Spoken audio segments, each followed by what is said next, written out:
యేసయ్యా నీ మాట ఎంతో శ్రేష్టం యేసయ్యా. చెప్తాం మరొకసారి అందరూ కలిసి. నీ ప్రేమ ఎంతో మధురం యేసయ్యా నీ మాట ఎంతో శ్రేష్టం యేసయ్యా. యేసయ్యా పాట. యేసయ్యా యేసయ్యా యేసయ్యా యేసయ్యా ఆమేన్. యేసయ్యా యేసయ్యా యేసయ్యా యేసయ్యా నీ ప్రేమ ఎంతో మధురం యేసయ్యా నీ మాట ఎంతో శ్రేష్టం యేసయ్యా. యేసుక్రీస్తు ప్రశస్త నామంలో ప్రియులందరికీ శుభాలు. మార్కు సువార్త మనం ధ్యానం చేస్తున్నాం. మరి రోజు మార్కు సువార్త హేరోదియా నిమిత్తము యోహాన్ని చెరసాల్లో వేయించాడు. అంతేకాదు యోహాన్ని చంపించాలని పగబట్టిందని హేరోదు గుర్తించాడు. అయితే ఒక దినం, ఆ దినం ఏంటంటే హేరోదు యొక్క బర్త్డే, జన్మదినం వచ్చింది. ఆ జనన దినోత్సవం సందర్భంగా హేరోదు ప్రధానుల్ని, సహస్రాధిపతులను, గలిలయ దేశ ప్రముఖులకు విందు చేయించాడు. అందరిని పిలిచాడు. అధికారులందరిని పిలిచి, రండి, ఈరోజు మీ అందరికీ పార్టీ ఇస్తున్నాను, చక్కని భోజనం చేద్దాం, మీరు సంతోషించండి అని అందరినీ ఆహ్వానించాడు అధికారుల్ని. వారందరూ విందు చేస్తున్నప్పుడు హేరోదియ కుమార్తె ఆమె లోపలకు వచ్చి నాట్యమాడింది. ఆ నాట్యము హేరోదుని చాలా సంతోషపరిచింది. ముగ్ధుడైపోయాడు. హేరోదు మనసు ఎప్పుడు ఎలా మారుతుందో తెలియదని చెప్పే కదా. హేరోదు మనసు ఎట్లా మారిపోయిందో చూడండి. హేరోదియ కుమార్తె నాట్యమాడినప్పుడు హేరోదు తన్మయం చెంది, నీకేం కావాలో చెప్పు, నీకేమి ఇష్టమో చెప్పు, నువ్వేది కావాలంటే అదినే నీకు ఇస్తాను అని ఆ చిన్నదానితో చెప్పాడు. ఆయన అంటాడు, నీవు నా రాజ్యంలో సగం మట్టుకు ఏమి అడిగినను నీకు ఇచ్చదనని అతడు ఆమెతో ఒట్టు పెట్టుకున్నాను. ఏంటంటే కాసేపు డ్యాన్స్ చేస్తే రాజ్యం సగం ఇచ్చేస్తా అంటున్నాడు. ఇదేమి రాజు అర్థం కావట్లేదు. ఇతని మనసు ఎప్పుడు ఎలా మారుతుందో అర్థం కావట్లేదు. హేరోదియా నిమిత్తము యోహాన్ని చెరసాల్లో వేయించాడు. యోహాను మంచోడు అంటున్నాడు, యోహాన్ని కాపాడుతున్నాడు. ఇతని మనసు అటు ఇటు చపలత్వంగా ఉన్నట్లుగా మనం గమనిస్తున్నాం. హేరోదియా కుమార్తె నాట్యమాడినప్పుడు రాజ్యంలో సగం ఇచ్చేస్తాను అన్నాడు. అందరి ముందు ఒట్టు పెట్టుకున్నాడు. ఇప్పుడు గమనించండి.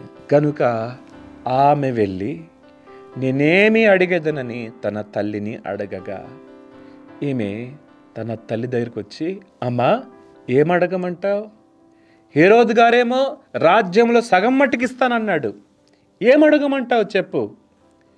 తల్లి తన బిడ్డను ఎంత ప్రభావితం చేస్తుందో చూడండి. తల్లులారా, మీ బిడ్డల్ని దేవునిలో పెంచడానికి ప్రభావితం చేయండి. దేవుని వాక్యములో పెంచడానికే ప్రభావితం చేయండి. పిల్లల్ని పెంచే విషయంలో తల్లులు ప్రధానమైన పాత్ర పోషించాలి. తండ్రి బిజీగా ఉంటాడు, తల్లి బిడ్డల్ని చూసుకోవాలి, బిడ్డల పట్ల బాధ్యత కలిగి ఉండాలి, బిడ్డలకి దేవుని వాక్యాన్ని బోధించాలి తల్లే.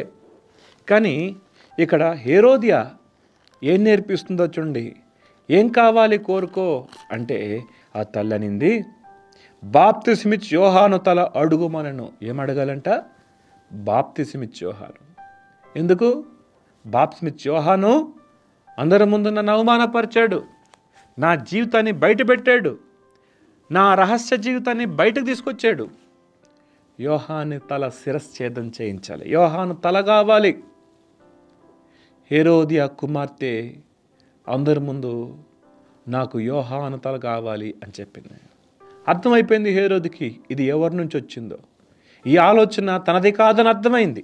కానీ అందరి ముందు ప్రమాణం చేశాడు కదా, ఒట్టు పెట్టుకున్నాడు కదా. వెంటనే ఆమె త్వరగా రాజునొద్దకు వచ్చి బాప్తిస్మిచ్ యోహాను తల పల్లెములో పెట్టి, ఎప్పుడు కావాలంటే ఆమెకి ఇప్పుడే నాకిప్పింప గోరుచున్నాను అని చెప్పాను. ఎంత పగుందో చూడండి హేరోదియాకి యోహాను మీద. ఇప్పుడే యోహాను తల శిరశ్ఛేదం చేయబడాలి. రాజు బహుగా దుఃఖపడును గాని తాను పెట్టుకున్న ఒట్టు నిమిత్తమును తనతో కూర్చొని ఉన్న వారి నిమిత్తమును ఆమెకు ఇయ్యను అననొల్లకపోయెను. రాజు బహుగా దుఃఖపడెను గనక తాను పెట్టుకొనిన ఒట్టు నిమిత్తమును తనతో కూర్చుండి ఉన్న వారి నిమిత్తమును ఆమెకు ఇయ్యను అననొల్లకపోయెను. వెంటనే రాజు అతని తల తెమ్మని ఆజ్ఞాపించి ఒక బంట్రోతును పంపెను. వాడు వెళ్ళి చెరసాలలో అతని తలగొట్టించి పల్లెములో అతని తలపెట్టి తెచ్చి ఆ చిన్నదానికి ఇచ్చెను. ఆ చిన్నది తన తల్లికిచ్చిందంట. చెరసాలలో యోహాను తలగొట్టించి పల్లెములో తలపెట్టి ఆ చిన్నదానికి ఇవ్వబడినప్పుడు ఆ చిన్నది తన తల్లికిచ్చింది. ఏం చేసుకుంటుంది తలకాయ? నన్ను గద్దించిన తలకాయ ఇది. అందరి ముందు నన్ను అవమానపరిచిన ఈ యోహాను అయిపోయాడు. ఇంకా నన్ను హెచ్చరించేవారు లేరు, నన్ను గద్దించేవారు లేరు అని విచ్చలవిడిగా జీవించిందేమో హెరోదియా. ఎంత భయంకరము! దేవుని వాక్యమును ప్రకటించే నోరును మూయిపిద్దామనుకుంది, పాపములో ఆనందిద్దామనుకొని భయంకరమైన జీవితాన్ని జీవించినట్లుగా మనం గమనిస్తాం. అయితే గమనించండి, యోహాను శిష్యుల సంగతి విని వచ్చి శవమునెత్తుకొని పోయి సమాధిలో ఉంచిరి. దేవుని పని ముగించబడుతుంది అనుకున్నారేమో. యోహాను ఎప్పుడైతే చంపబడ్డాడో అప్పుడు యేసు ప్రభు బహిరంగ పరిచర్య జరిగినట్లుగా మనం చూస్తాం. యోహాను ఎప్పుడైతే చంపబడ్డాడో అప్పుడు యేసు ప్రభు యొక్క పరిచర్య ఇంకా ముమ్మరంగా జరిగినట్లుగా మనం గమనించగలం. మెట్టుకు ఈరోజు మనం నేర్చుకున్న భాగంలో గమనించండి, హేరోదు యేసుక్రీస్తు గురించి కలిగిన అభిప్రాయం, ఆ తర్వాత హేరోద్య యొక్క చీకటి జీవితం. హేరోదు చపలత్వం గలవాడు, ద్వంద్వ మనసు గలవాడు. ఈ హేరోదే యేసు ప్రభుని సిలువకు అప్పగించిన వాడు. ఈ హేరోదే యోహాను తలను తొలగించినవాడు. కనబడటానికి భయపడినట్లుగా, కాపాడాలనుకున్నట్లుగా కనిపిస్తున్నాడు, కానీ ఇతడు మంచి మనసు గలవాడు కాదు. ద్వంద్వ మనసు గలవాడు, చపలత్వం గలవాడు. ఇతడు ఊసరవల్లిలాగా రంగులు మార్చేవాడు. ఇలాంటి వ్యక్తిత్వం హేరోదుది. ఉదయకాలము మన హృదయాల్ని పరీక్షించుకుందాం. మనలో దేవుని సేవకుని పట్ల గౌరవం ఉందా? దేవుని సేవకుని మాటకు మనం గౌరవిస్తున్నామా? దేవుని సేవకుడు హెచ్చరిస్తుంటే దాన్ని మనం తీసుకుంటున్నామా? లేక దేవుని సేవకుని మీదే పగబడుతున్నామా? ఒకసారి మనం ఆలోచించేద్దాం, ప్రార్థన చేసుకుందాం. మహోన్నతుడకు దేవ సర్వాధికారానికి స్తోత్రాలు. ఇదిన మీరు మాతో మాట్లాడిన ప్రతి మాటను బట్టి వందనాలు. నీ వాక్యము మమ్మల్ని హెచ్చరిస్తున్నప్పుడు వెంటనే మా హృదయాల్ని పరీక్షించుకొని సరిచేసుకుంటకు సహాయించండి.